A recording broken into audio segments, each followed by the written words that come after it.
જેનમભાઈ તમે એમ કહો છો અમારી પ્રોડક્ટ બહુ સારી, તો આ કોલ્ડ કોકોમાં શું સારું છે બીજા કરતા, એ મને કહો. ચાલો જો કોલ્ડ કોકોની જો હું વાત કરું ને, તો કોલ્ડ કોકો સૌથી પહેલા તો આજે ઇન્સ્ટન્ટ કોલ્ડ કોકો લખ્યું છે. ઓકે. બજારમાં જેટલી પણ કંપની મળે છે, તમારે અત્યારે કોકો પીવાની ઈચ્છા થાય તો તમારે કલાક પછી જ પીવો પડે. કેમ? કારણ કે એની અંદર તમારે ઠંડા દૂધમાં નાખીને એને ગરમ કરીને ટાઢું કરીને 1 કલાક પછી પીવાય તો એનો ટેસ્ટ આવે. જ્યારે મહારાણા ઇન્સ્ટન્ટ કોલ્ડ કોકો એટલે ઇન્સ્ટન્ટ, અત્યારે ઠંડા દૂધની અંદર નાખો, ગ્રાઇન્ડ કરો અને કોકો તમારો તૈયાર. બીજો મેઇન ડિફરન્સ તમને કહું તો એની અંદર જે ગરમ કરવાની જે પ્રોસેસ છે ને, એમાં તમારું દૂધ જાડું થાય છે, એમાં કોકો જાડો થાય છે. બરોબર. મારું તમે કોઈ પણ દૂધ લઈ લો, અમૂલ ગોલ્ડ લો, તાજા લો કે કોઈ પણ દૂધ લો, એમાં પેકેટ નાખશો તો સેમ કન્સિસ્ટન્સી મળશે તમને, સેમ થિકનેસ મળશે.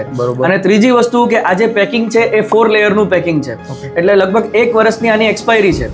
તો ઘણી વાર કેવું થાય, તમે કોઈ કોફીના પાઉચ લો, એક્સપાયરી તો ભલે 1 વર્ષની છે પણ એ ગઠ્ઠા જામી જાય છે. પણ આની અંદર આ ફોઇલ પેકિંગ છે એટલે સેમ કન્સિસ્ટન્સી મળશે 1 વર્ષ સુધી. બહારની હવા અંદર જવાની નથી, એટલે પાવડર તમને મળશે, કોઈ ગઠ્ઠા બાજશે નહીં. અને બાકી રહી ટેસ્ટની વાત, તો એ તો તમે ટેસ્ટ કરશો તો જ ખબર પડશે, એના માટે તમારે ઓર્ડર કરવું જ પડશે.